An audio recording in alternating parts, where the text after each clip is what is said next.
A young billionaire visits a hospital to make a donation and meets a poor little girl hugging a teddy bear, saying, "My mum said she'd come back after the surgery. I'm still waiting." He sees the mother's name on the medical chart and starts crying when he finds out what happened to her. Miles Wilson crossed his legs for the fourth time in less than 5 minutes, checking his wristwatch once more. 43 minutes of waiting, a valuable chunk of time that could have been used to finish contracts or analyze financial reports. His Swiss quartz watch, an indulgent gift to himself when he closed his first big deal, seemed to mock him with every tick. The hospital waiting room was crowded. A mix of tired and worried faces filled the faded blue plastic chairs. The air carried a slight smell of disinfectant mixed with coffee from the vending machine down the hallway. Miles hated hospitals, the exposed vulnerability, the constant reminder of human fragility. It all unsettled him deeply. He was there only because Jennifer, the head of the company's public relations, insisted that donating blood would be great for improving his public image. People like CEOs who demonstrate social responsibility, she argued. With the company's new product about to launch, Miles reluctantly agreed. His presence at the hospital would be well documented, with discreet photos for the annual report and corporate social media.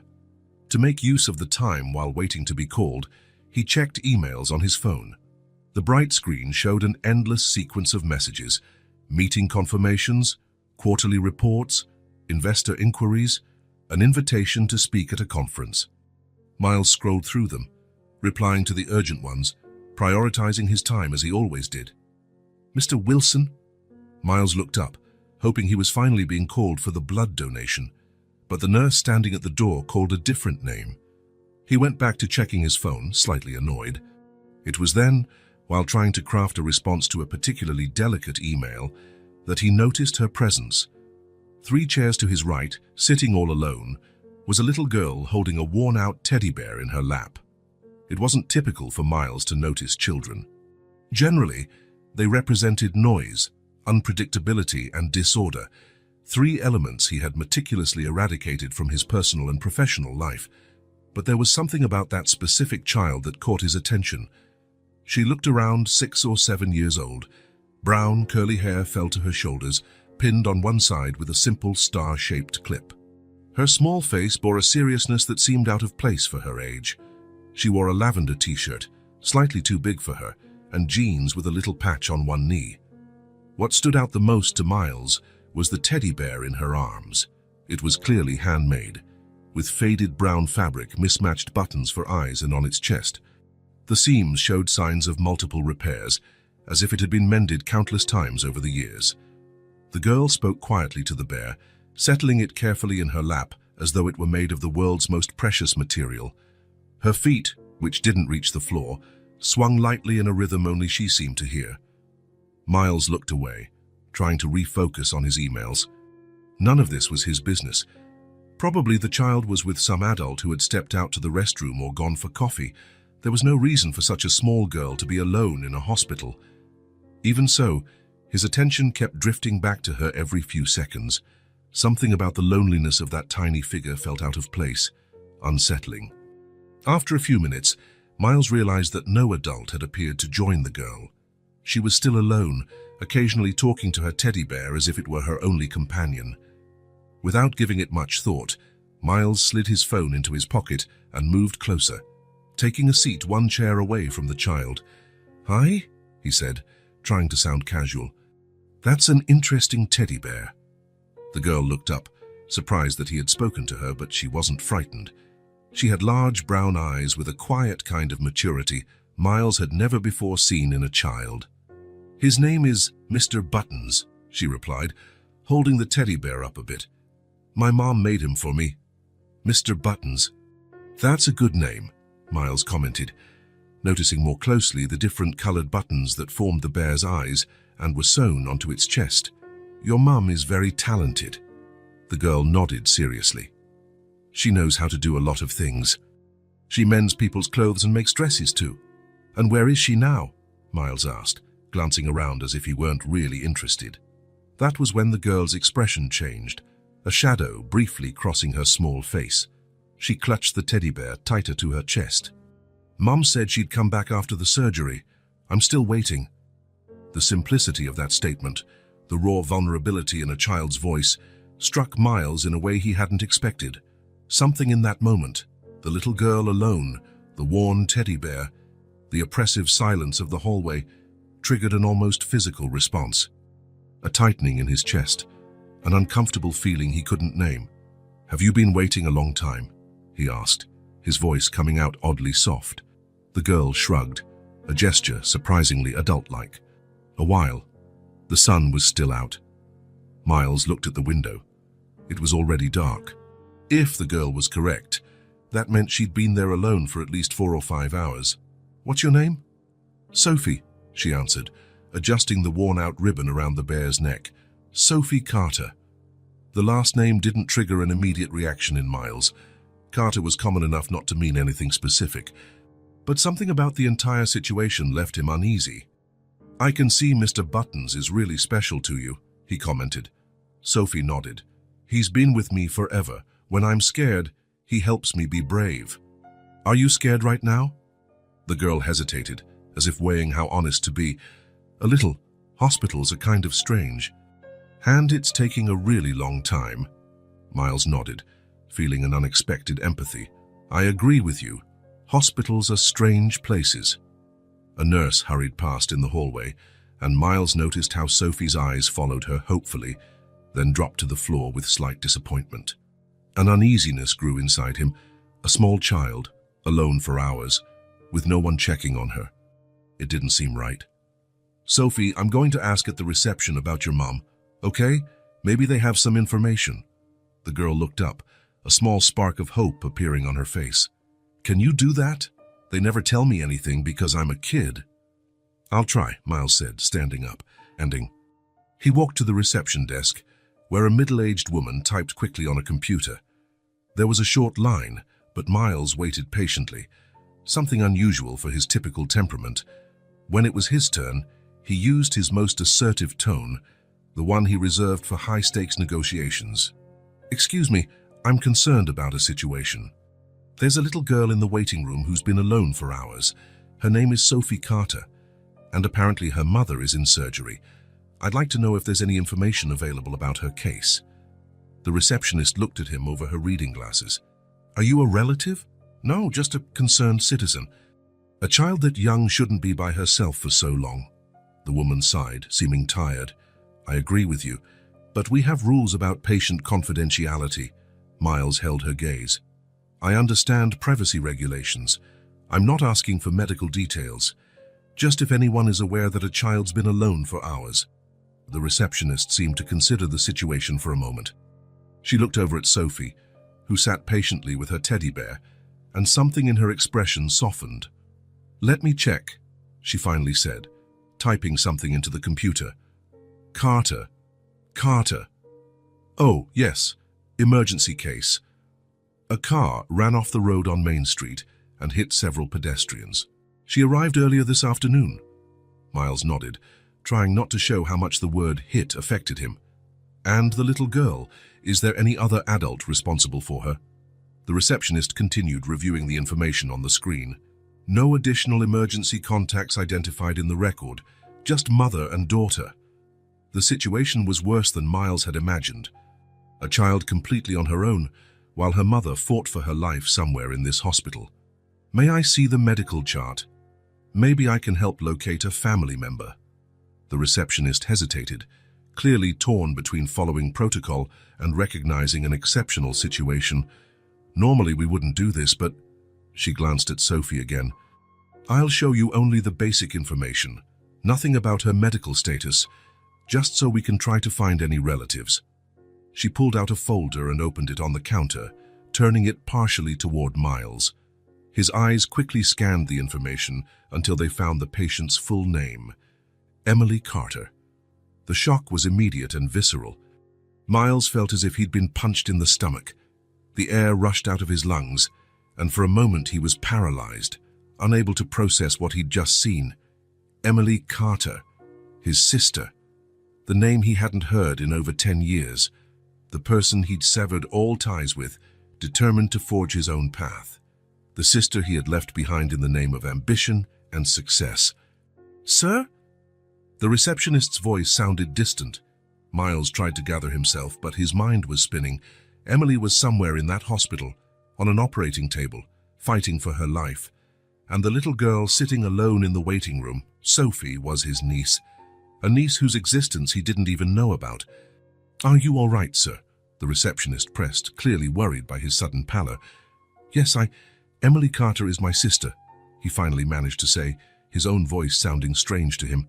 "We haven't spoken in a long time. I didn't know." Now it was the receptionist's turn to be surprised. "Oh, then the girl is your niece. What a coincidence that you're here today of all days." Coincidence? Miles almost laughed at the irony. He was there solely for a staged corporate photo shoot disguised as a charitable act. Now he discovered that his sister, whom he hadn't spoken to in over a decade, was fighting for her life after a car lost control and hit her, and that his niece, whom he never knew he had, was sitting alone in the waiting room. "Yes, a coincidence?"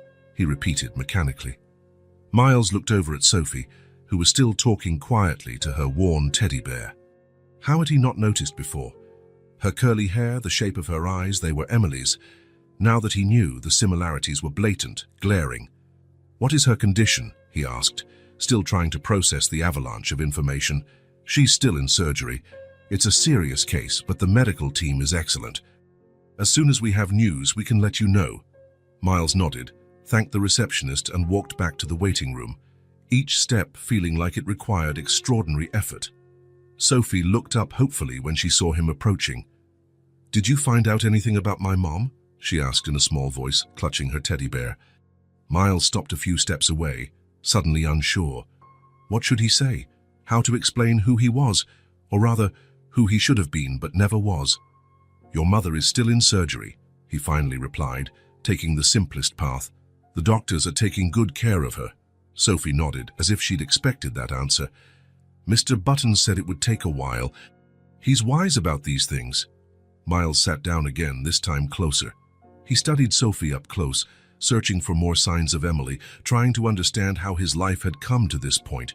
How could he be so successful professionally, a CEO of a rising company, with a considerable fortune, yet so disconnected from what truly mattered? His phone vibrated in his pocket. Probably Jennifer asking about the photos of the blood donation, or maybe one of the investors impatient for answers, or his assistant reminding him of a meeting scheduled for that night. For the first time in years, Miles didn't bother to see who was calling. The message could wait. Everything could wait. Right there, sitting just a few inches away, was a part of his family he never knew. A brave girl who patiently waited, hugging a worn teddy bear, for a mother who might not come back. And Miles, who had spent so much time running from the past, building walls around his emotions, felt something he hadn't experienced in a long time. A genuine connection. A feeling that couldn't be quantified on a spreadsheet or measured in quarterly growth. For the first time in more than a decade, he was face to face with the consequences of his choices. And, surprisingly, for the first time in a long while, he felt that he was exactly where he needed to be. Miles sat a few chairs away, watching Sophie. The waiting room had emptied out a bit over the last few hours, with only a few nighttime patients scattered in the corners. The silence was broken only by the distant sounds of phones ringing, nurses talking, and the occasional overhead announcement. Sophie didn't seem bothered by the passing of time. She remained seated with surprising patience for someone so young, softly talking to her worn-out teddy bear, as though he were her closest confidant. "Mr. Buttons, do you think the doctors are taking good care of Mom?" she whispered, adjusting the ribbon around the toy's neck. "You always say she's strong, but she looked tired this morning." Miles watched as the girl tilted her head, pretending to hear an answer from the teddy bear. "Yeah, I know. But she promised to take me to the park this weekend. Guess we'll have to postpone it again."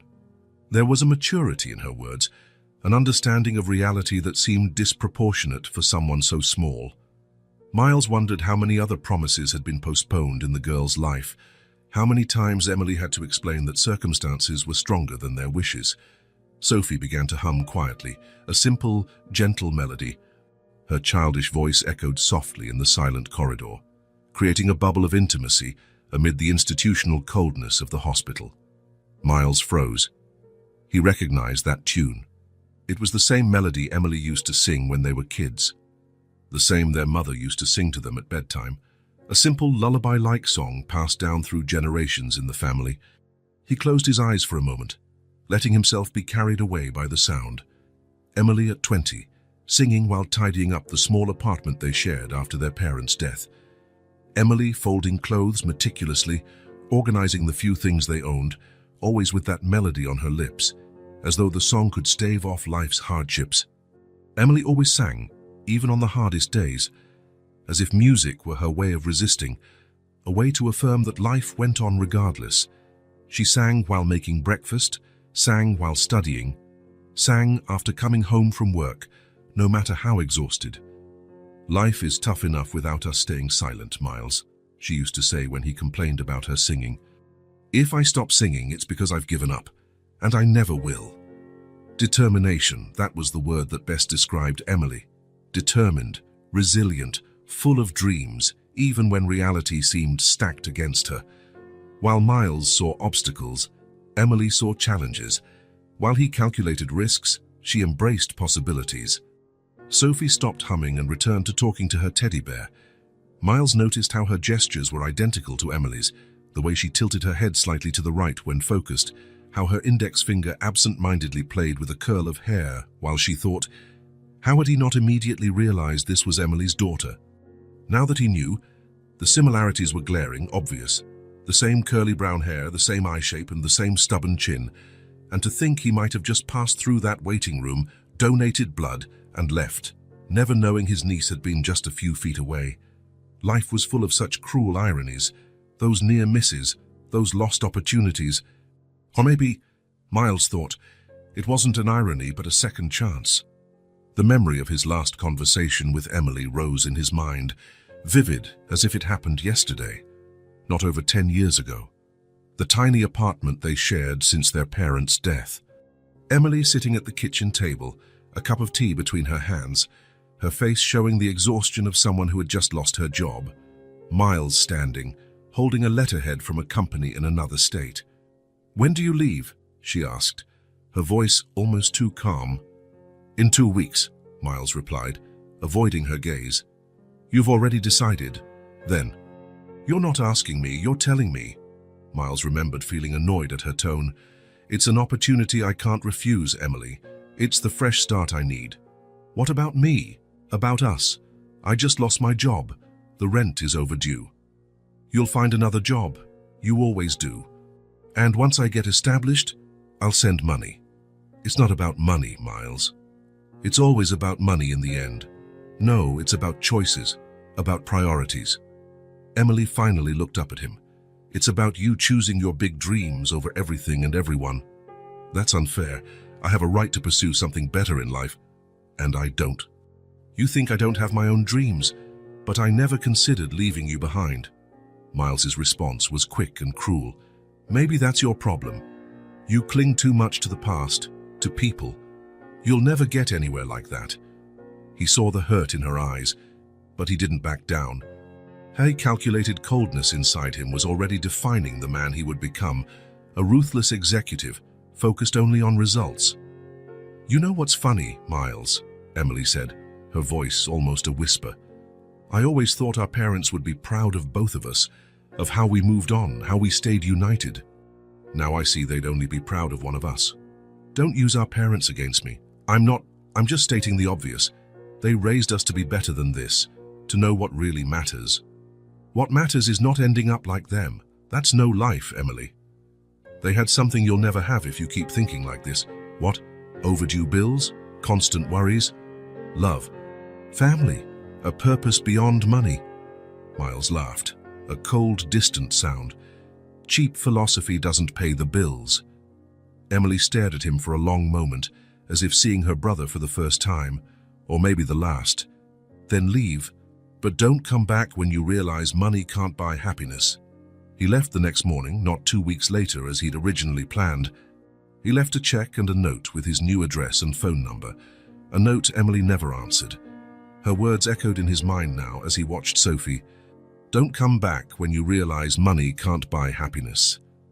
She'd been right, of course. She always was. Miles had everything he ever wanted: success, money, recognition. He was the CEO of a growing company, owned a luxury apartment, drove an imported car, wore designer clothes. He dined at upscale restaurants, moved in exclusive circles, had his name in business magazines. Yet there he was, in a hospital waiting room, watching a girl he'd just discovered was his niece and feeling emptier than ever. How had he come so far in life, and yet become so distant from what really mattered? Sophie put her teddy bear in her small backpack and took out a sketch pad, its edges frayed. She started drawing something, her tongue peeking out at the corner of her mouth as she focused, a habit Emily had too. Miles kept watching in silence, weighed down by 10 years of absence, selfish choices, and lost opportunities. His phone vibrated in his pocket again, probably something work-related, a meeting, a contract, an urgent decision. Hours ago, he would have checked it immediately, putting business ahead of everything else. This time, he left the device where it was. Some messages could wait. Some priorities needed revisiting.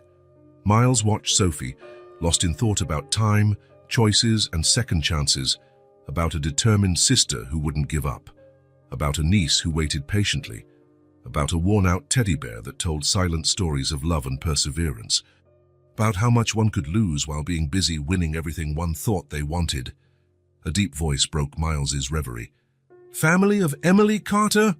Miles sprang to his feet from where he'd been watching Sophie at a distance. A tall man with brown skin and Indian features, wearing a white coat over blue surgical scrubs, stood in the middle of the hallway. His face was tired, with deep circles under his eyes, carrying the seriousness of someone who spends hours fighting for people's lives. "Here," Miles responded, walking over quickly. The doctor sized him up with a quick glance. "And you are?" "Miles Wilson. I'm her brother." The word sounded strange on his tongue, like he was speaking a language he hadn't used in years. "And this is Sophie, her daughter, my niece." Sophie, who had noticed the commotion, approached timidly, squeezing Mr. Buttons against her chest. "Doctor, is my mum awake yet?" she asked softly, but firmly. The doctor crouched slightly, getting closer to her eye level. His austere face softened a bit. "Not yet, sweetheart. But we're taking very good care of her." He straightened up again, addressing Miles. "I'm Dr. Sharma, the surgeon in charge. May we speak in private for a moment?" Miles hesitated, looking at Sophie. "Don't worry. One of our nurses can stay with her for a few minutes," the doctor reassured him, gesturing to a young nurse who approached with a gentle smile. "Hi, Sophie. How about coming with me to see if we can find some juice or hot chocolate while your uncle talks to the doctor?" Sophie looked at Miles, as if seeking approval. That look, so trusting even though she'd just met him, made a wave of indescribable emotion wash over him. "It's okay. I'll meet you in a few minutes," he assured her, trying to sound more confident than he felt. While Sophie walked away hand in hand with the nurse, Dr. Sharma led Miles to a small empty consultation room, closing the door behind them. "Mr. Wilson, your sister was hit by a car that lost control on Main Street around 1:30 p.m. A witness reported that the driver jumped the curb and struck 3 pedestrians. Your sister was the most seriously injured." Miles felt his chest tighten, picturing the scene. Emily walking along, maybe thinking about her next sewing project or what to make for Sophie's dinner, when her life was violently interrupted by a car gone off track. "How is she?" he managed to ask. "We performed an emergency surgery that lasted almost 6 hours.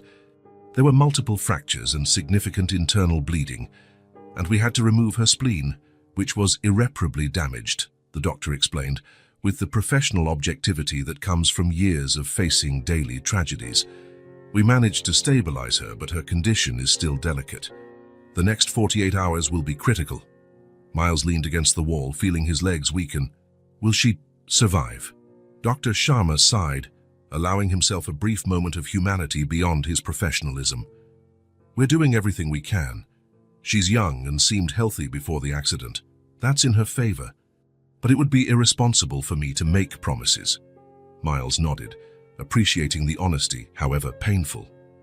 When she arrived at the ER, Was she conscious? He asked, trying to imagine what Emily must have felt, the fear she must have experienced. Yes, briefly. She was very worried about her daughter. Apparently, they were together at the time of the accident, but the little girl wasn't hit.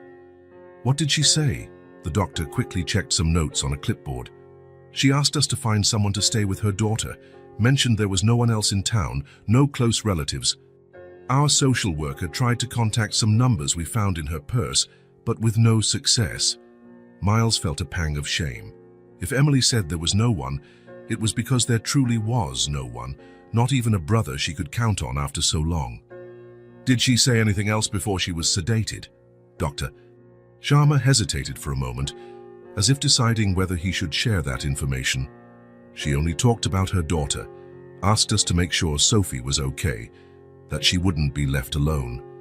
She mentioned that if anything happened to her, there was a letter in a blue box in her bedroom closet. That was all done before she lost consciousness. Miles closed his eyes for a moment. Emily's final concern wasn't for herself, her pain or her fate, but for Sophie. Even on the brink of unconsciousness, her last thought was for her child. "Can I see her?"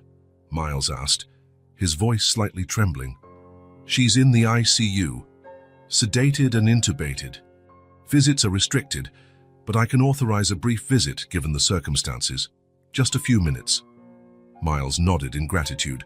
"And the girl, Sophie's been waiting for hours. Normally, children aren't allowed in the ICU, but perhaps we can make an exception and let her see her mom through the glass, just to give her a bit of reassurance." After that, the doctor let the sentence trail off, giving Miles a meaningful look. "I'll take her," Miles stated without hesitation, surprising even himself with the firmness in his voice. "I'm her uncle. I'll take care of Sophie while Emily recovers." Dr. Sharma looked relieved. "I'm glad to hear that. The girl's been here all day and it's no place for a child." As they exited the consultation room, they found Sophie sitting in a chair in the hallway, holding a cup of hot chocolate in her small hands. Mr. Buttons was carefully placed beside her. "How was your talk with the doctor?" she asked with a seriousness beyond her years. "Is Mom going to get better soon?" Miles sat next to her, searching for words that were truthful but not frightening. "Your mom is resting now. The doctors did surgery to help her get better. It'll take time, but they're taking very good care of her." Sophie nodded, as though she fully grasped the gravity of the situation.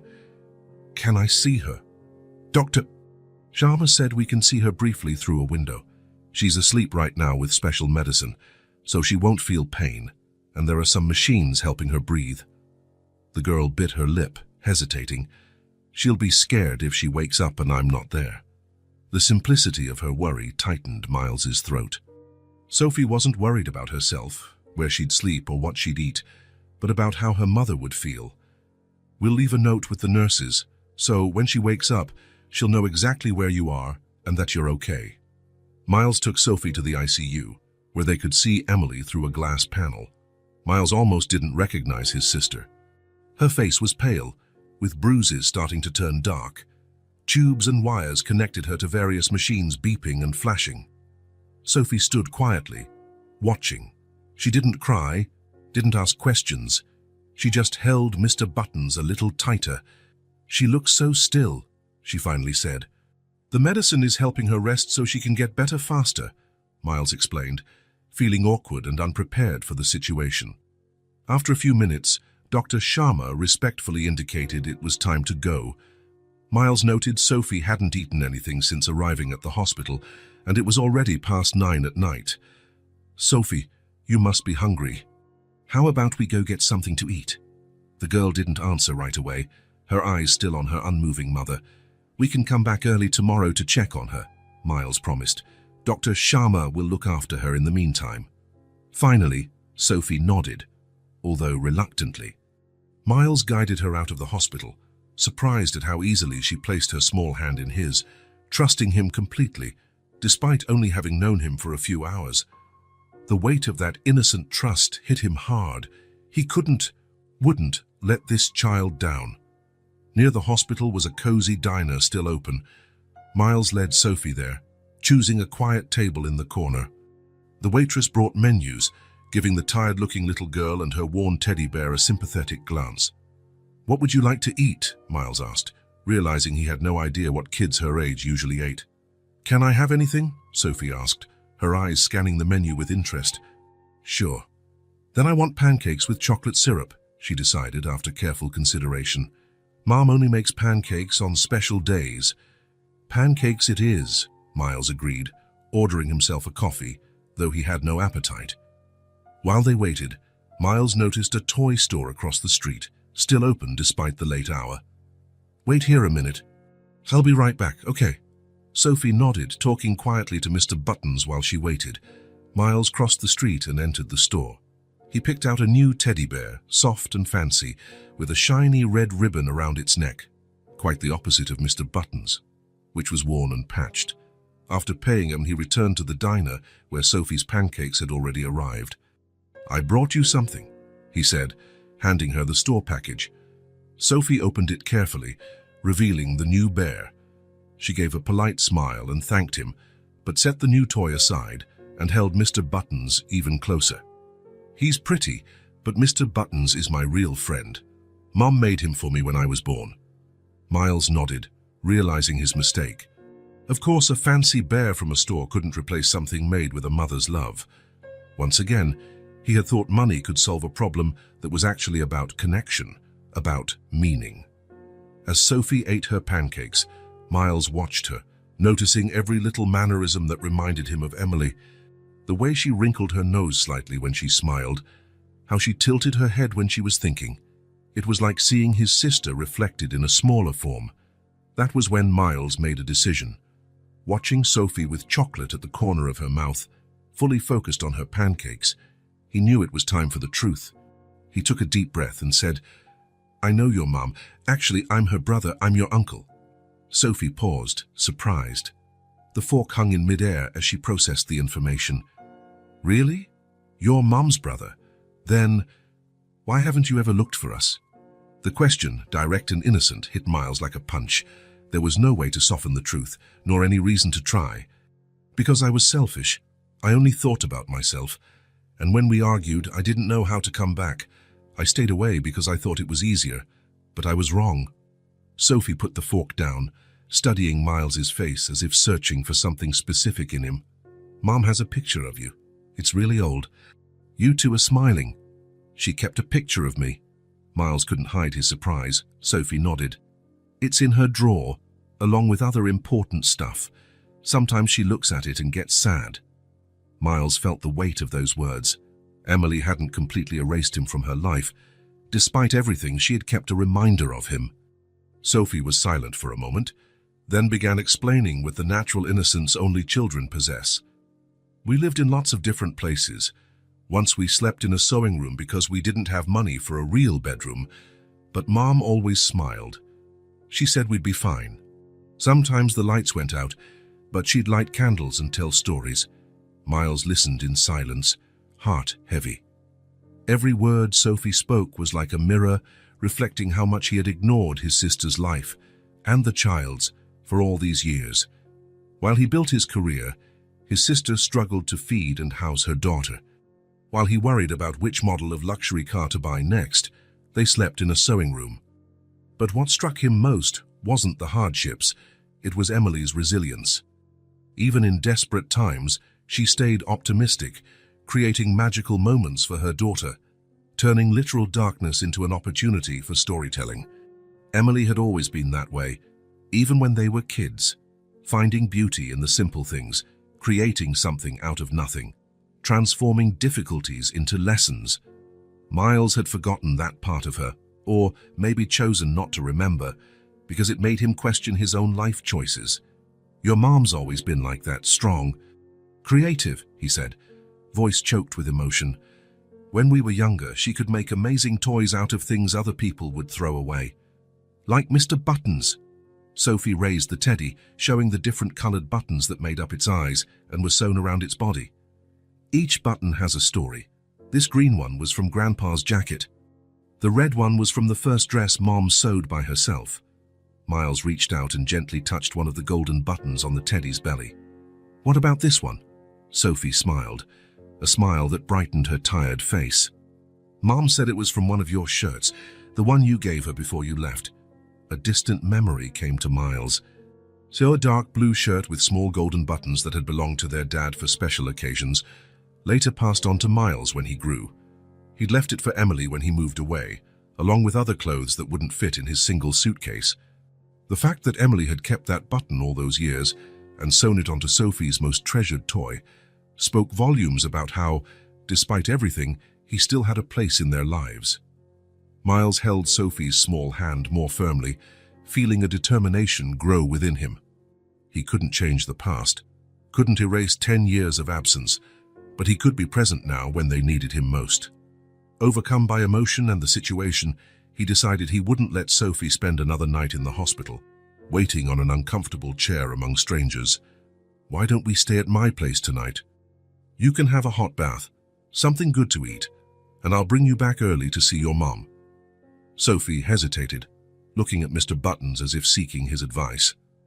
"What do you think?" she asked the teddy, placing it near her ear as if listening for an answer. After a moment, she nodded solemnly. "Mr. Button says it's okay, as long as we come back really early tomorrow. He doesn't want Mum to wake up worried if I'm not there." "I promise we'll be here first thing," Miles vowed, feeling the responsibility of that pledge weigh on him.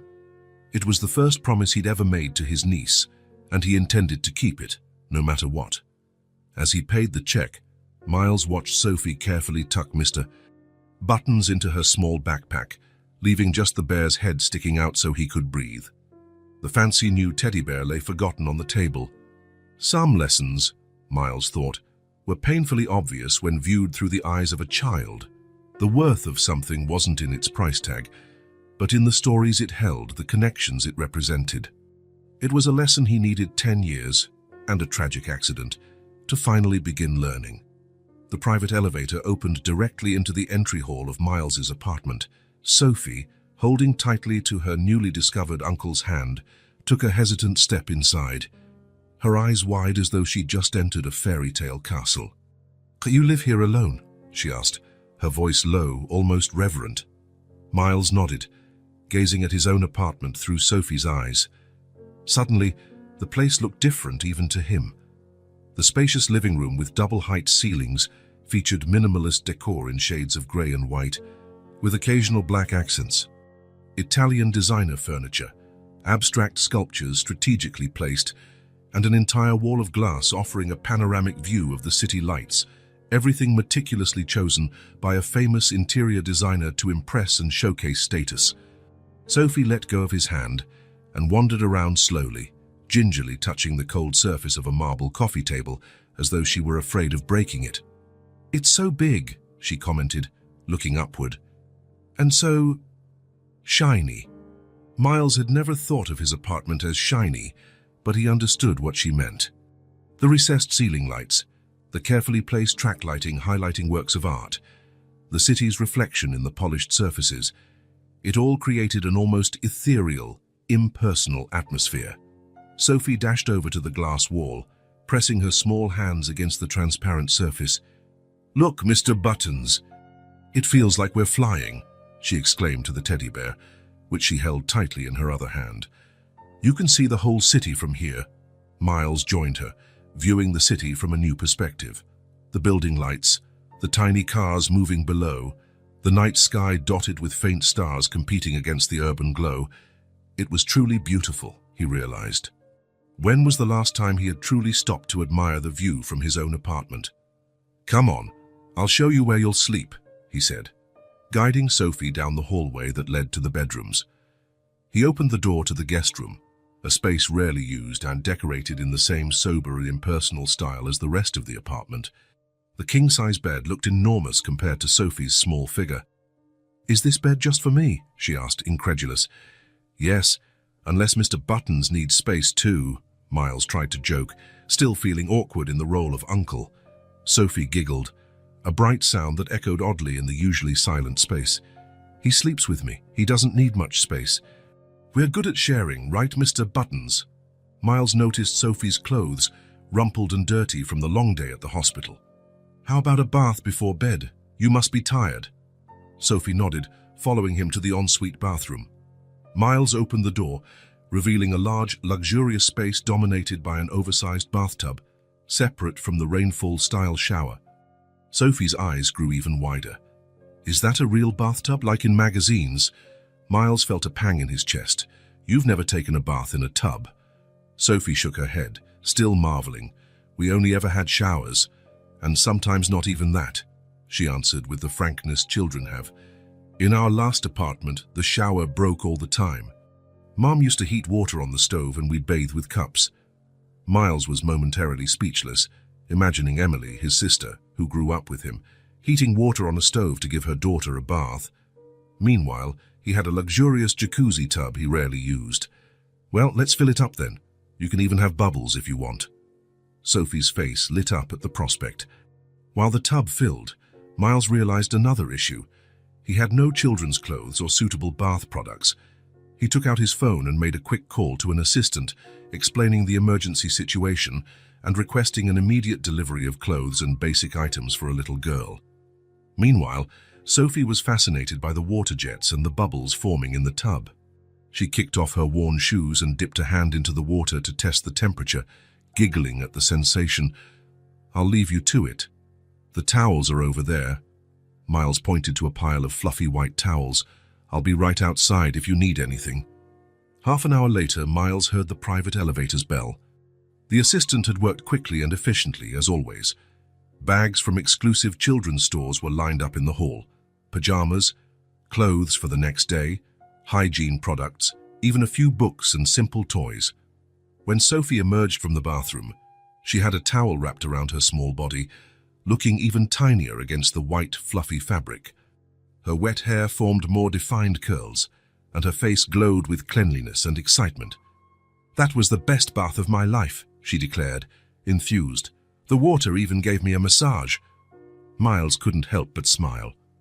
"I got some things for you to wear," he said, showing her the bags. "You can pick whatever you like." Sophie's eyes widened at all the choices. Carefully, as though handling fragile treasures, she looked through the pajamas, finally selecting a simple light blue one with tiny stars. After dressing herself, insisting she could do it alone, Sophie followed Miles to the kitchen. Since he rarely cooked, his refrigerator was usually empty, but the assistant had arranged a grocery delivery as well. Miles heated a light soup and made a simple sandwich, assuming Sophie was probably too tired for a heavy meal. As they ate at the sleek stainless steel kitchen island, Miles noticed Sophie tasted each spoonful with special attention, as if taking in new flavors. "This soup tastes different," she commented. "I can't explain it." "It's asparagus soup," Miles said. "Have you ever tried it?" Sophie shook her head. "But it's good. Strange, but good." After the meal, he led her back to the guest room. Sophie hopped onto the enormous bed, sinking slightly into the plush mattress. "It's like lying on a cloud," she exclaimed, flapping her arms as if making a snow angel. Mr. Buttons was placed carefully on the pillow next to her. Miles pulled the covers over her, feeling strangely protective. "There's an intercom on the nightstand. If you need anything during the night, just press that button, okay? My room's right next door." Sophie nodded, her eyes already heavy with sleep. "Thank you, Uncle Miles," she mumbled, the word uncle sounding natural in her voice, though it still felt strange in his ears. Miles turned off the main light, leaving just a soft bedside lamp on. He stopped at the doorway, looking at the small figure nearly asleep in the huge bed. This child, with her patched-up teddy bear and her ability to marvel at things he took for granted, had filled the empty spaces of his apartment with something he couldn't quite name. Suddenly, all the symbols of his success, the penthouse, the expensive furniture, the exclusive artwork, seemed cold and hollow. For years, he'd built an impressive set piece, but without real life inside it. It took a child, with eyes of wonder and an open heart, to show him how it was nothing more than a stage waiting to be filled with something real. The ICU had its own brand of silence. Not complete. There was the steady beep of monitors, the gentle hum of machines, the occasional whisper of nurses exchanging information, but there was a particular quality to that silence, as if the outside world had been paused, as if time in there followed different rules. Miles sat in the chair beside Emily's bed. It was his fourth consecutive day visiting his sister at the same hour. The doctors had chosen to keep her sedated longer, giving her body the chance to recover from the severe trauma. Under the fluorescent lights of the ICU, Emily looked different, paler, more fragile. The bruises on her face had shifted color, going from deep purple to a greenish yellow at the edges. There were still tubes, providing breathing assistance, feeding, monitoring, each one a reminder of how hard she was fighting to stay in this world. Miles studied her face for a long time. He could see hints of the girl he'd known, the teenager he'd left behind. But there were new lines too. Small wrinkles at the corners of her eyes, a firmness in her jawline that hadn't been there before. The face of a woman who'd faced life alone, raised a daughter without support, had no luxury to falter.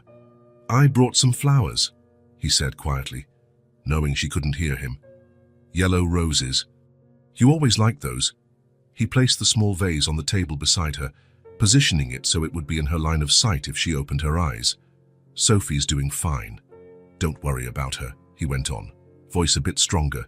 "She's staying with me. She's an amazing kid, Emily. You've done a wonderful job." The only sound in reply was the steady beeping of her heart monitor. Miles sighed, running a hand through his hair. It was strange how he felt more comfortable talking now that Emily couldn't respond. Maybe because he didn't have to face the judgment in her eyes, the decades worth of hurt. "I've been thinking a lot. About my choices. About everything, really." He paused as if to organize his thoughts. "I built exactly the life I always wanted. The company is growing. I have recognition, money, connections. The penthouse view I would have killed for back when we were younger." Miles glanced at Emily's chest, rising and falling imperceptibly with the help of the machines. "You know what's funny? I realized I've never invited anyone over for dinner. I have no real friends, only contacts, clients, investors." A nurse walked in silently, checking vitals and adjusting a monitor. Miles waited for her to leave before continuing. "Sophie asked me yesterday why all the photos in my apartment are of buildings or landscapes, why I don't have any pictures of people." I didn't know what to say.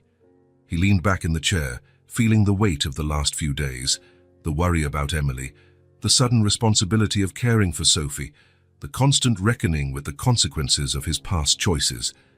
"I guess I built a prison for myself, Emily. A beautiful, expensive, impressive prison, but still a prison." The clock on the wall ticked by in silent precision. Miles had a meeting in 2 hours, but he couldn't bring himself to leave yet. There was something about the stillness of that room, the presence of his unmoving sister, that seemed to demand more from him, as though each visit were a kind of confession. "Sophie drew something last night. She draws a lot. Did you know she has talent just like you?" He smiled faintly, recalling how Emily used to draw when they were kids, even if she had to use the margins of old newspapers when she ran out of paper. She drew the two of us, her and me, holding hands, laughing. There was a huge sun in the sky, one of those that takes up a quarter of the page when kids draw it. And she wrote below it, "Family." Miles felt his throat constrict at the memory. Family. Such a simple word. I used to think I didn't need it, you know? Thought I could replace it with success, achievements. I was wrong. Out in the hallway, someone passed by pushing a cart. The wheel's sound on the vinyl floor was quickly absorbed by the special hush of this place. She calls me Uncle Miles now, like she's always done so, with no hesitation, with a trust I don't deserve. He shifted in the chair, leaning forward slightly toward Emily. "Yesterday she asked if she could teach me how to make pasta the way you do. She said it's the best pasta in the world, but maybe I could learn the basics." He smiled at the thought. "We tried. It was a disaster. We ended up ordering takeout. But she laughed so much, she has a laugh like yours, did you know? The kind that's contagious." A doctor came in, nodding respectfully at Miles while checking the chart. He made a few notes, then left as quietly as he'd arrived. "They're gradually reducing your sedation, the doctors say. They'll try to wake you up soon." "Doctor." "Sharma seems optimistic." Miles paused. "I'm scared, Emily. Scared about what happens when you wake up. What you'll think when you find out Sophie's with me. If you'll hate me even more." The clock advanced a few more minutes, relentlessly. Sophie wants to decorate one of the rooms for you when you're discharged. She's got ideas about colors and curtains. She never doubts you'll make a full recovery. Miles finally stood, feeling pins and needles in his legs from sitting so long. I'm going to pick her up from school now. I found a spot for her at a school near my place. She's already made 2 friends. It's amazing how easily she adapts. He adjusted the vase of flowers one more time. We'll be back this afternoon. Sophie wants to show you her new drawing. Miles lightly touched Emily's hand, a hesitant gesture, as if he were afraid she might vanish at his touch. Her skin felt warmer than he expected, reminding him that despite her fragile appearance, Emily was alive, fighting, as she always had. On the way to Sophie's school, Miles thought about the last decade of his life. Business dinners, work trips, board meetings, successful acquisitions. He had built something impressive, visible, quantifiable. Yet he felt more fulfilled after a night teaching Sophie to play chess, even though she insisted on making her own rules, than he ever had closing his biggest commercial deal. Sophie was waiting for him by the school entrance, sitting on a bench and chatting animatedly with another girl. When she saw him, her eyes lit up. "Uncle Miles," she shouted, running toward him with her backpack bouncing. "I made another drawing today. Want to see?" Miles crouched to her eye level, smiling genuinely. "Of course I do. Is it for your mum?" Sophie nodded, already pulling a sketchpad from her bag. "Yes, I think it'll help her get better faster. My teacher says art has healing power." The page showed 3 figures holding hands, a woman, a man, and a small girl between them. Above was a giant sun occupying much of the paper. At the bottom, in colorful, uneven letters, the same word, family. "It's beautiful, Sophie," Miles said, momentarily speechless at the simplicity and depth of the drawing. "That's the 3 of us," she explained, as though it wasn't obvious. "For when Mom wakes up, so she knows we're waiting for her." Miles felt a lump in his throat and a clarity he hadn't felt in a long time. The loneliness he had so carefully maintained, the isolation he had mistaken for independence, the distance he had kept from genuine connections, all of it now seemed like a monumental waste. "We'll show her today," he promised, holding Sophie's small hand firmly, as though she were an anchor keeping him connected to something real, something true. "Uncle Miles," Sophie said as they walked toward the car, "today's the day to visit Mum with yellow flowers, remember?" "Yes, I've already bought them."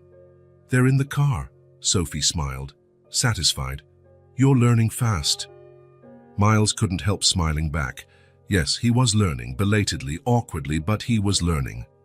Night fell over the city, turning the sky into a gradient of dark blue and purple. The building lights began to flicker on, creating a carpet of artificial stars stretching into the distance. From the top of Miles's apartment, the view was breathtaking. A week had passed since the accident, a week of adjustments, discoveries, and improvised routines. Miles had learned more about childcare in those few days than he'd ever imagined. He discovered Sophie hated brushing her teeth, but loved taking baths in the tub, that she preferred sandwiches with the crust removed, that she was afraid of thunder, but fascinated by lightning. Small details he never imagined would occupy space in his mind now seemed as important as any financial report or business strategy. The evening was peaceful. Miles had cancelled a video conference with foreign investors to have dinner with Sophie. They ate pizza, a rare treat in the girl's previous life, he learned. Then they watched an animated movie she chose about a family of superheroes. Now Sophie lay on the large living room sofa, hugging Mr. Buttons. She wore new pajamas, light pink with little stars, her hair still damp from her recent bath. Miles sat in a nearby armchair, responding to emails on his tablet but only half-focused, always keeping an eye on his niece. The room was quiet, except for the soft background music Miles usually had playing. A jazz playlist that, surprisingly, Sophie said she liked because it sounded like gentle rain. The silence broke when Sophie spoke in her small voice. "Uncle, do you think Mom will wake up?" The question caught Miles off guard. Not because of the topic, it was only natural, but because she asked it so directly, out of the blue, as if it had been on her mind for a long time and she'd just found the courage to voice it. He set the tablet aside, feeling the weight of responsibility in his words. Sophie watched him with those big, trusting eyes that always seemed to expect honesty. Miles swallowed hard. He got up and sat next to her on the sofa, searching for the right words. "I think she will, and when she does, you'll be able to tell her all about what you've been doing." It was the truth, or what he believed to be true. The doctors were gradually reducing Emily's sedation. Her vital signs had stabilized. There was reason to be cautiously optimistic. Sophie's smile was small but genuine, not fully erasing the worry in her eyes, yet still showing a real spark of hope. "I'm going to tell her you took care of me, that you let me sleep in your big bed, gave me nice-smelling clothes, and taught me how to eat sushi." Miles laughed, genuinely moved by the simplicity and sincerity of her words. Yes, the day before he'd spontaneously ordered sushi for dinner. Sophie had never tried it and approached it with a mix of curiosity and skepticism. She ended up loving the salmon hand roll, though she made a hilarious face when tasting wasabi. Those little moments, trivial for others, were unveiling an entirely new life before Miles. A life in which small joys, Sophie's smile when trying something new, her laugh when he mispronounced a cartoon character's name, felt more significant than signing million-dollar contracts. Sophie squirmed, hugging Mr. Buttons more tightly, as if gathering courage for her next question. "Do you think she'll be mad at you?" Miles took a deep breath. It was a fair question, a concern he also shared. "Maybe at first. We have a lot to talk about, your mum and I." "She's not really mean," Sophie explained, with the certainty of someone who knows intimately. "Sometimes she gets sad and it looks like she's mad, but it goes away after a while." Miles nodded, grateful for the insight. "I'll remember that." Sophie went quiet, thoughtful, as if processing something complex in her mind. Then, without warning, she reached out and hugged Miles tightly, one of those full, childlike embraces with no reservations, no calculation. "I think you're a good uncle," she whispered against his shoulder. "You just took a while to show up." Her words were like a punch to Miles's gut, momentarily knocking the wind out of him. There was so much truth in that simple observation, so much undeserved absolution, that he felt his eyes burn with unshed tears. He closed his eyes for a moment, letting himself be wrapped in that small but powerful hug. The weight of the past, the absence, all the selfish decisions he'd made, all the missed moments, all the calls he never made. Everything seemed to be slowly changing into something new. Presence. He couldn't change the past. He couldn't recapture the years he hadn't seen Sophie grow or stand by Emily's side, but he could be there now. He could be there tomorrow, and the day after, and every day from now on. "Thank you, Sophie," he said, his voice slightly trembling. "I'm trying to be." She pulled back and looked at him seriously, as if assessing how genuine he was. "You are. Mr. Buttons agrees with me," she stated, lifting the teddy bear as undeniable proof. "And he knows a lot of grown-ups, so he knows what he's talking about." Miles laughed, discreetly wiping the corner of his eyes. "Well, if Mr. Buttons says so, it must be true." Sophie yawned, exhaustion finally outweighing the seemingly boundless energy she'd had all day. "I think someone's ready for bed," Miles suggested, getting up and holding out his hand.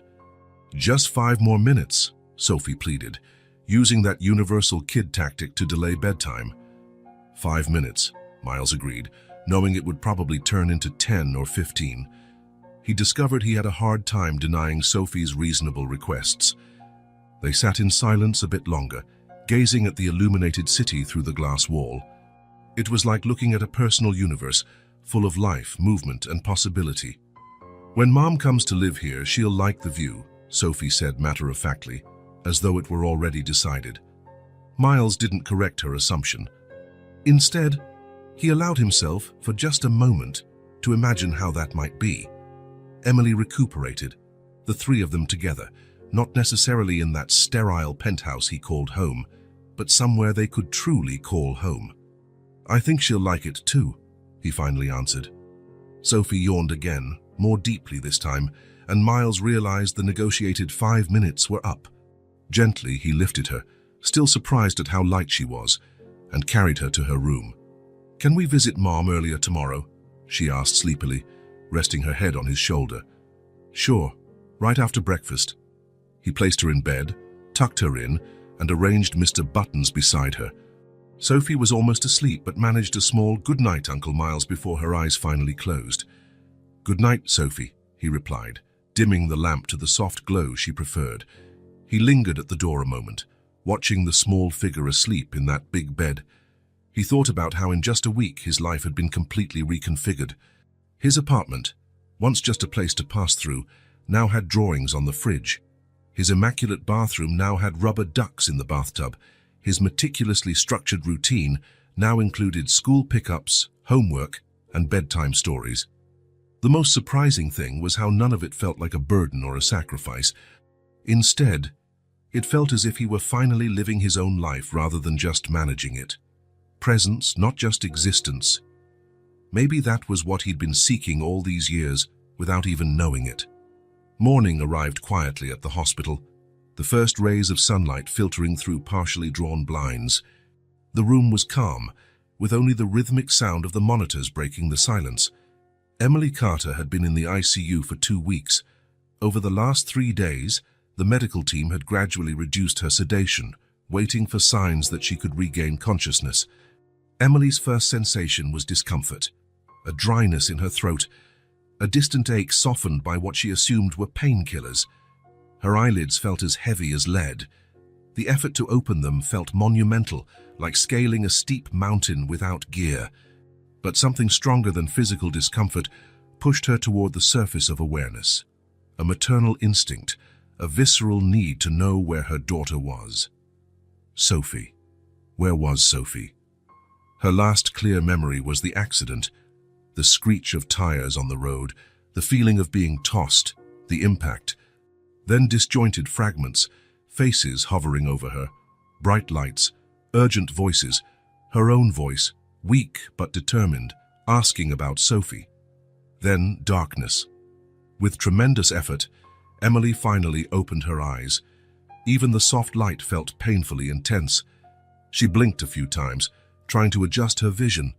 The white ceiling, the pale walls, the antiseptic smell. She was definitely in a hospital. She moved her head slightly, feeling a spike of pain. That's when she saw them. In a large armchair at the corner of the room, Miles slept with Sophie nestled against his chest. The little girl was wrapped in a thin hospital blanket, Mr. Buttons squeezed between her and her uncle. Miles had one protective arm around her, his head tilted uncomfortably to the side, his tie loosened and his dress shirt wrinkled, as if he'd come straight from work. Emily blinked, thinking it might be a hallucination, a bizarre dream brought on by medication. Miles, her brother Miles, who hadn't spoken to her in over a decade, the same man who chose ambition over family, the same man who vanished from her life without calls or visits. And now here he was, cradling Sophie as if she were the most precious thing in the world. The scene was as surreal as it was moving. Her daughter and her brother, 2 pieces of her life that had been separated, were now united in a single image. Emily felt a tidal wave of contradictory emotions. Gratitude because Sophie clearly wasn't alone and had been cared for. Relief, her daughter was okay, sleeping peacefully. Confusion. How did Miles end up here? How had he found Sophie? And, inevitably, a renewed sting of hurt.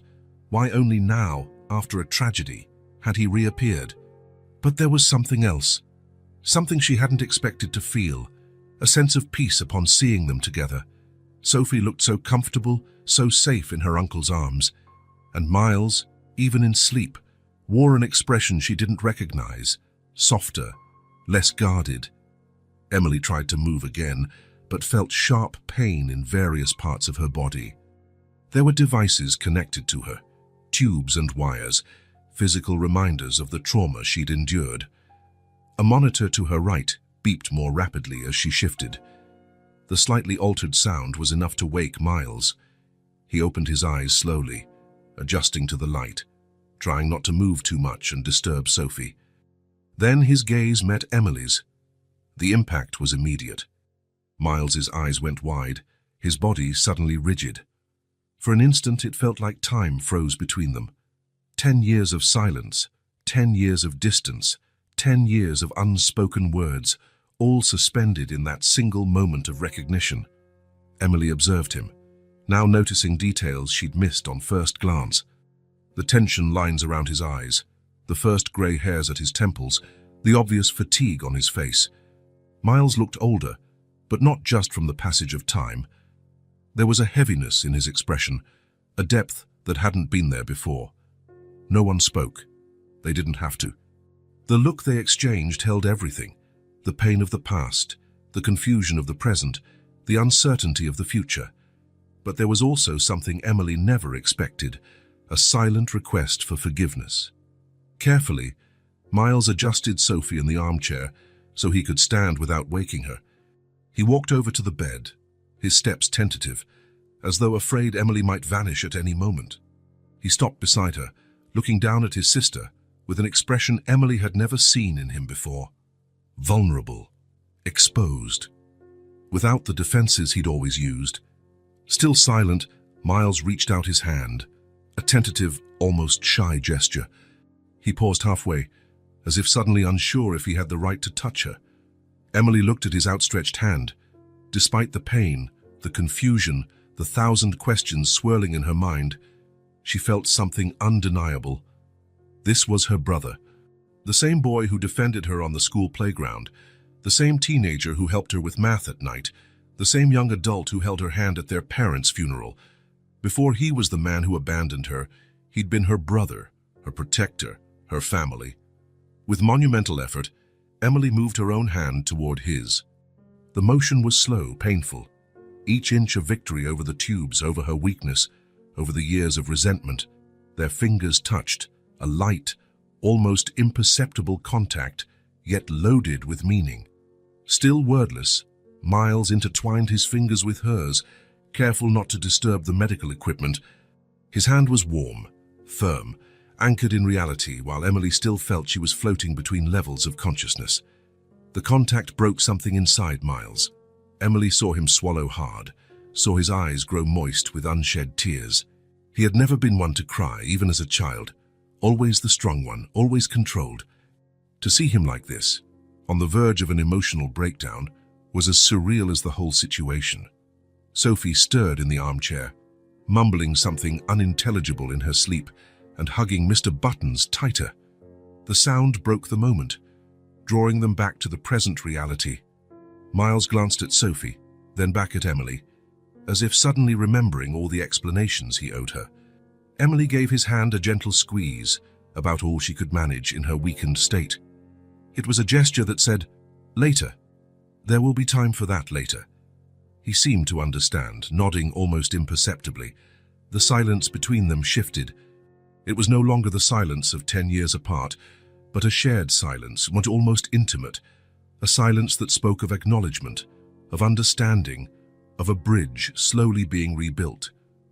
Emily felt fatigue pulling her under once more, her eyelids growing heavy. Even that brief interaction had drained her limited energy. Before her eyes closed, she saw Miles lean in and kiss her forehead softly, a gesture he hadn't done since they were kids. As her consciousness faded again, Emily caught one last glimpse of Miles returning to the armchair, sitting carefully so as not to disturb Sophie, adjusting the blanket around the sleeping girl. Her final sensation before slipping back into unconsciousness was a strange peace. It wasn't forgiveness, not yet. It wasn't forgetting. Never would be. But it was a beginning, a kind of awakening, not just of her body after trauma, but of something deeper that had lain dormant between them for so long. In that quiet morning, without a single word spoken, Emily and Miles understood what had been left hanging all those years. And maybe, just maybe, there was a chance to recover it. The days after Emily woke took on a new routine. The hospital, once a place of anxiety and waiting, became the main setting for the silent rebuilding of a broken family. Her room, once impersonal, now was decorated with colorful drawings on the walls, small vases of yellow roses on the windowsill, and occasional visits from Mr. Buttons at the bedside whenever Sophie decided her mom needed extra company.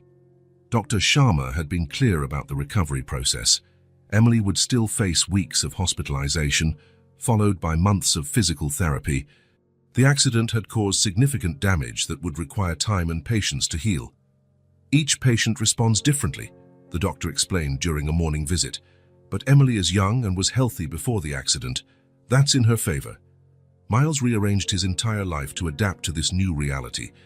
He delegated responsibilities at work, postponed projects, set up a home office for when he absolutely had to work. Jennifer, his assistant, was concerned by his drastic shift. "Are you sure everything's okay, Mr. Wilson? I've never seen you cancel a board meeting before."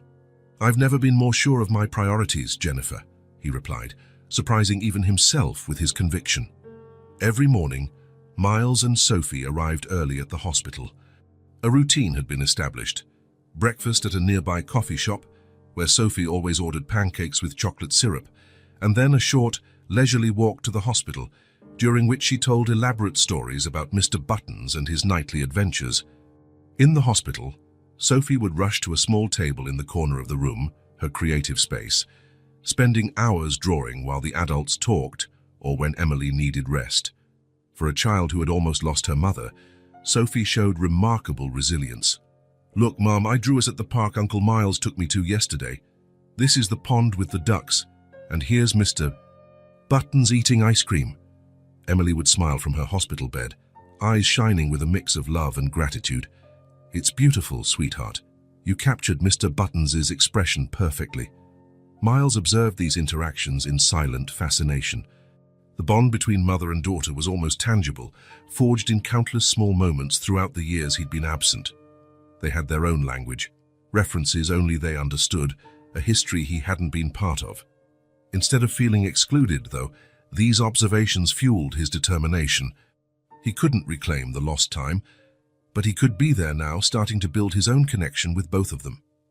On the afternoons Emily needed physical therapy or rest, Miles took Sophie on little outings. They discovered a park near the hospital, with a pond where ducks swam peacefully. They found a corner ice cream parlor that quickly became a favorite. They visited a children's bookstore, spending hours browsing illustrated stories. "Don't tell Mum we had ice cream again," Sophie would whisper conspiratorially, licking sticky fingers. "She says too much sugar is bad for my teeth." "It'll be our secret," Miles would reply, feigning serious concern. "But only because we're in a special situation." These small secrets, these simple but meaningful routines, were all new to Miles. His entire adult life had been about major conquests, million-dollar negotiations, complex strategies. Now he found satisfaction in something as simple as making Sophie laugh with a silly joke or helping her choose a new book. One particularly pleasant afternoon, as they walked back to the hospital after a long stroll through the park, Sophie said something that perfectly captured this transformation. "I like it when you wait with me. It feels like time doesn't go by so fast." Her comment took Miles by surprise. He remembered how, just weeks earlier, he'd viewed any waiting as wasted time. "What do you mean, Sophie?" "Before, when I waited by myself, it felt like forever. But when you wait with me, it's different. It's better." Miles smiled, realizing the depth hidden beneath her simple words. For a child whose father was gone, whose mother lay in the hospital, having someone simply be present, someone who waited with her, was a priceless treasure. Emily, in turn, watched their growing relationship with quiet emotion. From her hospital window, she sometimes saw them returning from their outings, Sophie excited, talking non-stop, Miles listening intently, occasionally laughing at something she said. It was a version of her brother she didn't know or had forgotten existed. During evening visits, when Sophie was often tired and fell asleep in the armchair, Emily and Miles had moments for more private conversations. These were still hesitant dialogues, carefully navigating around a decade of silence. "How is she adapting to your apartment?" Emily asked one night, while Miles adjusted her pillow. "Surprisingly well. She's completely transformed the place." He paused, smiling slightly. "I never imagined my minimalist penthouse could accommodate so many drawings and toys." "Sophie has a knack for filling empty spaces," Emily said, a trace of pride in her voice. Miles nodded, catching the deeper meaning in her comment. "She talks a lot about you, about how you two always did everything together, how you could find solutions even when times were tough." He hesitated. She mentioned sleeping in a sewing room when you couldn't pay the rent. Emily glanced away, a slight blush on her pale cheeks. We did what we had to do. It wasn't always easy, but we made it. You did more than make it. You raised an incredible child, Emily. She's happy, creative, confident, despite everything. Silence followed, loaded with untold stories of daily struggles Miles was only beginning to comprehend. Moved by a feeling that had been building in him for days, he bowed his head and finally said, I want to take care of you both now. No matter what happened before, I promise I'm never going to leave you two again. I know I can't erase the past, but I can be here from now on. He took a deep breath, speaking in a softer tone, almost a whisper. I didn't know how to come back. And now that I'm here, everything seems clear. I left you behind, but I want to try. I want to fix what I can. The words hung in the air, vulnerable in their sincerity. Emily looked at her brother, the powerful businessman now laid bare, stripped of the layers of protection he'd spent years building. Slowly, she reached out and touched his hand. You don't have to promise anything. Just stay. The simplicity of that request carried a depth they both understood. It wasn't about grand vows or elaborate guarantees for the future. It was about now, about presence, about choosing to stay when it would be easier to leave again. At that moment, Sophie roused from her nap in the armchair. Sensing a special moment, she pulled a new drawing from her backpack and came over to the bed. Wordlessly, she sat between Miles and Emily, occupying the space that had been empty for so long. Naturally, she took each of their hands and said, with the wisdom only a child can have, now you can play together again. That innocent observation, so simple yet so profound, brought tears to Emily's eyes. Miles gently squeezed Sophie's small hand, finding in it a strength he hadn't realized he needed. The days flowed with a renewed sense of purpose. Emily's condition improved steadily. Finally, 3 weeks after the accident, Dr. Sharma came into the room wearing a subtle smile. I have good news. I think we can discharge you tomorrow. Sophie let out a joyful squeal, jumping from the chair where she was drawing. Miles felt a wave of relief so profound he had to sit down. The doctors, however, raised his hand to signal caution. But there's still a long road ahead. You'll need regular physical therapy, rest, and strict medication.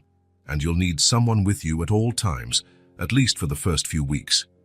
Before Emily could voice her concerns, Miles spoke up. She'll stay with me. I have space. I can work from home. And I've already hired a nurse for the times I need to step out. Later, while the final discharge papers were being processed and Sophie had gone with a nurse, Miles sat on the edge of Emily's bed, holding her hand firmly. I want you both to live with me, at least until you recover, and after that too, if you'd like. That place is too big for just me, and too small without you. Emily studied her brother's face, looking for any sign of hesitation or fleeting guilt. She saw only sincerity. Are you sure, Miles? Your life will change completely. My life's already changed completely. And for the first time in a long while, it feels absolutely right. Emily hesitated for only a moment before nodding. It wasn't just about practicality and the need for care. It was a choice of reconciliation, a willingness to believe that new beginnings were possible.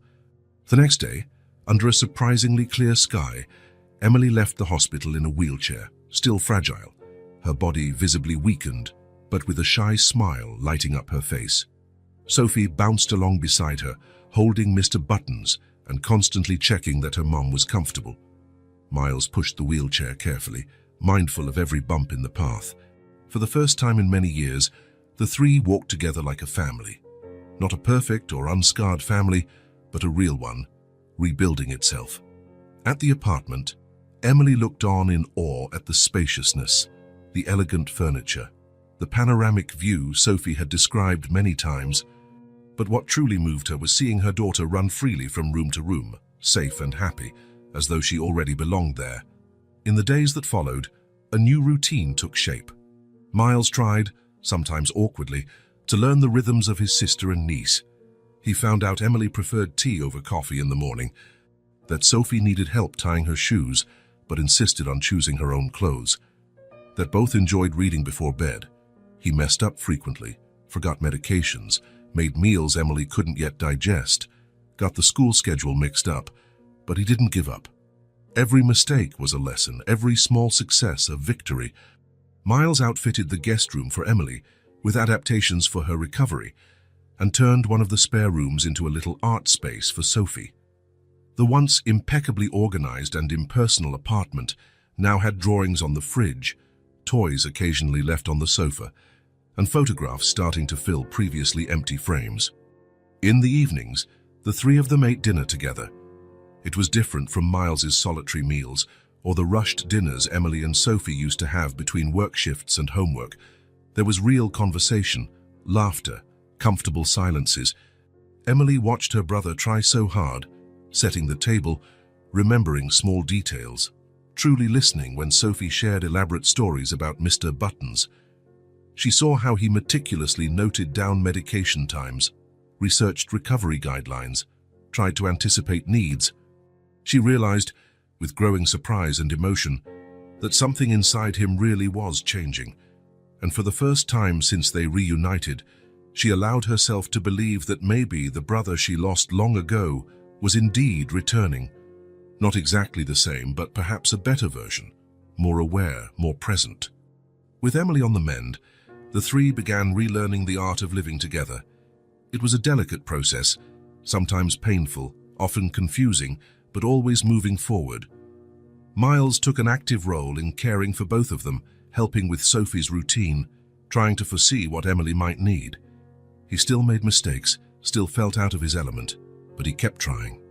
Persistence, more than perfection, was what mattered. Emily watched everything quietly, deeply moved by a transformation she never thought she'd witness. The ambitious, distant brother was gradually giving way to someone more present, more attentive, more human. And somewhere between the on-time medications, the drawings taped to the fridge, and the bedtime stories, a family was being pieced back together, not from scratch, but from fragments patiently gathered and glued with hope and patience. An imperfect family, in progress, learning that sometimes the deepest bonds are forged in the silence between words, in the space where actions speak louder than promises, where constant presence finally heals the wound of prolonged absence. Sunday dawned with a golden light shining through the apartment curtains. 3 months had passed since Emily was discharged from the hospital. 3 months of small daily victories, adaptations, and mutual discoveries. Intensive physical therapy was yielding visible results. Emily could walk around the apartment without a cane, though she still struggled with longer distances. Miles woke to the sound of low voices and stifled laughter coming from the kitchen. He checked the clock, just after 7 in the morning. For a man who used to get up at 5 on the dot every day, even on weekends, sleeping until 7 felt almost sinful. Now, though, he'd learned to savor a few small luxuries in life, like the pleasure of waking up naturally, without an alarm. He left his room still wearing pajamas, another new habit. The old silk pajamas had been replaced by more comfortable, less formal ones Sophie had picked out on a shopping trip. "Nobody wears such serious pajamas, Uncle Miles," she declared with the authority of someone who knows all about it. Approaching the kitchen, he heard more laughter and the clatter of utensils. He paused in the doorway to watch unseen for a moment. Sophie stood on a step stool by the stove, a large spoon in one hand and a pancake griddle in the other. Emily seated on a nearby chair, supervised with amused attention. Mr. Buttons occupied a special spot on the counter, wearing a makeshift apron made from a napkin. "You have to flip it now, real quick," Sophie insisted, fully focused. "When the little bubbles show up, Mum always says it's time to flip." "Be careful not to burn yourself," Emily warned gently, smiling at her daughter's seriousness. Sophie bit her lip in concentration and tried to flip the pancake, but she didn't have enough force. The result was a somewhat folded, somewhat spread out blob, far from the perfect shape she'd imagined. "Oops," she muttered, glancing at her mom with a mix of disappointment and humor. "That's perfect for a first pancake," Emily assured her. "Nobody gets it right on the first try. Remember my story about the pancake that stuck to the ceiling?" Sophie giggled, nodding enthusiastically. "That was when we lived in the yellow apartment. You said the pancake was so scared it tried to run away to the sky." Miles couldn't help smiling as he listened. These little stories mother and daughter shared, these glimpses into a life he hadn't been part of, once made him feel bittersweet. Now, though, he found himself simply grateful he could at least hear about those moments. "Good morning," he finally said, stepping into the kitchen. "From the smells and sounds, I'm guessing we're having a special breakfast." "Uncle Miles," Sophie exclaimed, nearly dropping the spoon. "We're making surprise pancakes for you." But now it's not a surprise anymore. "Technically, it's still a surprise because I haven't tasted them yet," Miles answered diplomatically. "Do you want to learn how to make them too?" Sophie offered, eyes bright with excitement. "Mom says you were never that good in the kitchen, even when you were kids." Miles shot a questioning look at Emily, who shrugged with an innocent smile. "I might have mentioned you once tried to make a peanut butter and sardine sandwich to impress a neighbor," Emily explained.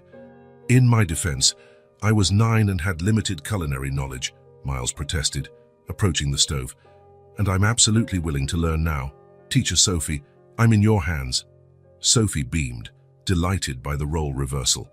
Usually, she was the one learning from adults. Now she got to teach her uncle something, a clear source of pride. "First, you need an apron," she declared seriously. "Mum always says real cooks wear aprons." Miles looked around, seeing only Emily's floral apron hanging on a hook. Sophie followed his gaze and laughed. "You can wear mine," she offered generously, handing him a small blue apron decorated with cartoon dinosaurs wearing chef hats. It was obviously much too small, but Miles accepted it with all the solemnity the occasion demanded. "Perfect," he declared, fastening the tiny apron around his neck like an improvised tie. Emily couldn't suppress her laughter at the sight of the imposing businessman wearing a kid's dinosaur apron. "Now you have to prepare the batter," Sophie continued. "But we already did that while you were sleeping. It's really easy: eggs, milk, flour, a little sugar, and the secret ingredient." "What's the secret ingredient?" Miles asked with genuine curiosity. Sophie held a finger to her lips, glancing at her mom, who nodded permission. "Cinnamon," she whispered dramatically. "Just a tiny bit." "Makes all the difference." Paragraph 547 is intentionally left blank as no text was given in the source. Please continue to paragraph 548. "I'll remember that," Miles promised, matching her serious tone. Sophie poured a ladleful of batter onto the hot griddle. "Now watch for bubbles. When you see a lot of bubbles, that's when it's time to flip." Miles watched intently as the batter spread out and started forming little bubbles on the surface. There was something oddly mesmerizing about the process, something that challenged the complexity he was used to. A simple pancake required patience. You couldn't rush or force it. It had to follow its natural timing. "I think it's ready to flip," Sophie announced after a few moments. Miles picked up the spatula, uncertain. "I'm sure I'll mess this up." "Everyone messes up the first times," Sophie said, with the wisdom of her few years. "It's okay. We can make more." Encouraged, Miles slid the spatula under the pancake and, with a move he intended to be confident, tried to flip it. The result was catastrophic. The pancake folded onto itself. Part of it stuck to the spatula, and part spilled over the edge of the griddle. "Oh," was all he could say, staring at the misshapen blob of batter. For a moment, the kitchen was silent. Then Sophie began to laugh, a genuine, joyful, contagious laugh. Emily joined in, trying unsuccessfully to hide her smile behind her hand. Miles looked at his culinary disaster and, to his own surprise, started laughing too, a free, unguarded laughter he couldn't remember having in years. "That," Sophie managed between giggles, "was even worse than my first try." "I think the pancake wasn't just scared," Emily said, wiping away tears of laughter. "It was totally panicked." "Well, at least we've established a new standard of culinary disaster," Miles replied, still chuckling as he scraped the remains off the griddle. "Anything above that can be considered a success." Sophie handed him another ladle of batter. "Try again, Uncle Miles. The second one always comes out better." And surprisingly, it did. Not perfect, far from it, but at least recognizable as a pancake. The third was better still. And by about the fifth attempt, Miles was making pancakes that were reasonably round and golden. "I'm impressed," Emily said. watching the growing stack of pancakes on the plate in the center of the table. For someone who once tried making coffee with cold water, that's significant progress. I was 12, maybe, Miles protested as he flipped another pancake with increasing confidence. And in my defense, no one told me the water needed to be hot. Wait, seriously, Sophie asked, wide-eyed. Uncle Miles didn't know how to make coffee. Your uncle had many talents, Emily explained, sharing a teasing look with Miles. Math, chess, convincing people to do things for him, but cooking definitely wasn't one of them. Until now, Miles added, feeling exaggerated pride as he slid a perfectly round pancake onto the plate. Sophie's a wonderful teacher. The little girl beamed with pride. Mum taught me everything. She's the best cook ever. Emily smiled, touched by her daughter's compliment. She looked at the pair in the kitchen, Miles still wearing the tiny apron, Sophie on her step stool directing the operation with authority, and felt a wave of emotion she couldn't immediately name. It wasn't just happiness, though happiness was part of it. It was something deeper, more substantial, safety, that was it. For the first time in a long time, maybe since their parents died, Emily felt like she didn't have to be strong alone. There was someone else to share the burden, to help carry responsibilities. Someone else Sophie could rely on. They're ready, Sophie declared, eyeing the tall stack of pancakes with satisfaction. Now we need chocolate syrup, butter and strawberries. I think we have all of that, Miles confirmed, opening the fridge. Since Emily and Sophie had moved in, the once nearly empty refrigerator now held a remarkable variety of foods, another small sign of how life had changed. They sat around the kitchen table, a recent purchase made specifically because Emily casually mentioned she'd always dreamed of a large wooden table for family meals.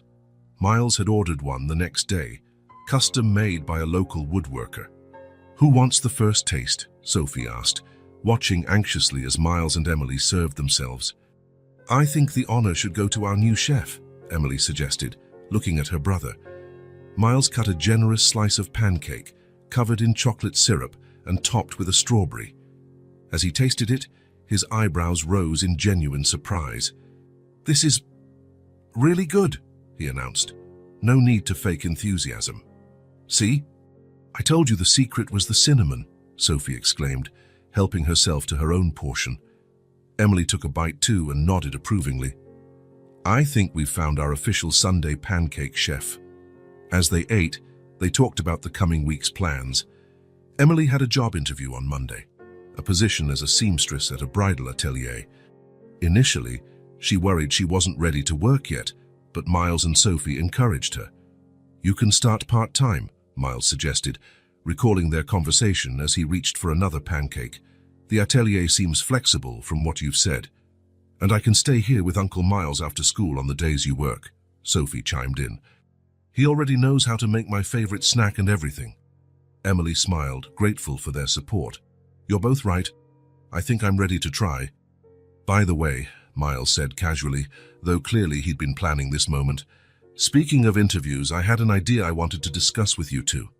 Emily raised an eyebrow. I'm listening. I've been thinking a lot about the future, about the three of us, about this apartment. Are you tired of us? Sophie asked directly, her face worried. No, just the opposite, Miles rushed to clarify. In fact, I was thinking, this apartment never felt like a home until you both came. It's beautiful, has an incredible view, but it's always been more like a luxury hotel suite, a place to sleep between work commitments. Emily nodded, understanding. She had noticed from the start how the space, despite its elegance, lacked any personal touch before they arrived. So I was thinking, Miles continued, maybe we could look for a new place, a house perhaps. Something we could decorate together, that would have a piece of all of us in it, a real family home. There was a moment of silence as Emily processed the proposal.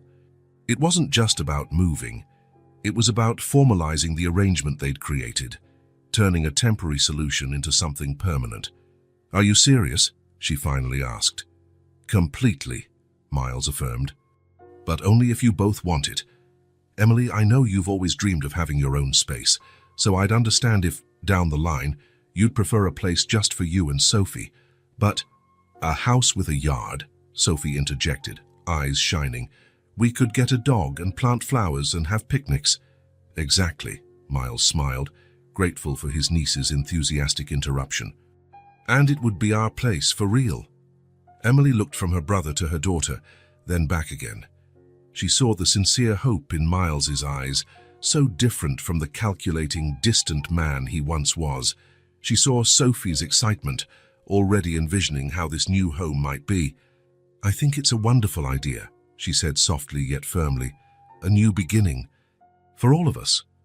The smile that spread across Miles's face lit up his whole expression. Great. I already have a few listings to show you. There's one house with an incredible backyard about 20 minutes from here. You've already been looking, Emily laughed, shaking her head. That's so typical of you, always one step ahead. This time, he said gently, I like to think I'm one step beside you, walking with you, not ahead. 2 weeks later, the three of them returned to the hospital for Emily's final follow-up with Dr. Sharma. The appointment officially marked the end of her intensive treatment, though she would still need occasional physical therapy sessions. They sat side by side in the waiting area, the same place where it had all begun months ago. Sophie, in the middle, held both Emily's and Miles's hands, swinging her legs while softly recounting a complicated story about Mr. Buttons and his adventures as a teddy bear doctor. Miles looked around at the surroundings, the same blue plastic chairs, the same posters on the walls, the same distant overhead pages. Nothing had changed in that place, yet everything was different. He glanced at his sister, who noticed his gaze and smiled back. A genuine smile that spoke of forgiveness, understanding, new beginnings. A smile that said, despite everything, they had found their way back to each other. What are you thinking about? Emily asked quietly, while Sophie continued her elaborate narrative, now involving an entire hospital for sick teddy bears. About how things change, Miles replied, and how the most important things stay the same, even after so long. Emily nodded, understanding. We are different. Life shaped us in ways we couldn't predict, but we're still us, deep down. Carter Wilson family, a nurse called from the doorway, interrupting the moment. Sophie hopped up first, pulling the adults along by their hands. Let's go. Dr. Sharma's going to be proud of how much better Mum is. As they walked together down the hallway, Miles reflected on the extraordinary journey of the past few months, how a chance encounter, or maybe not so chance, had redirected his entire life. How the simplest things, Sunday pancakes, bedtime stories, shared laughter, had turned out to be the most precious. The waiting room was the same place where it had all started, but now it was a place where something brand new had been born. A second chance, a fresh start, a family rebuilt from the remnants of the past and the promises of the present. Without grand declarations or solemn vows, just the simple certainty that it's never too late to return, to rebuild, to remember what truly matters. And that sometimes the home we've been searching for all our lives isn't a physical place at all, but the people with whom we choose to share our burnt pancakes and imperfect stories, people who rediscover each other amidst the everyday, with the quiet but unshakable assurance that they are right where they belong.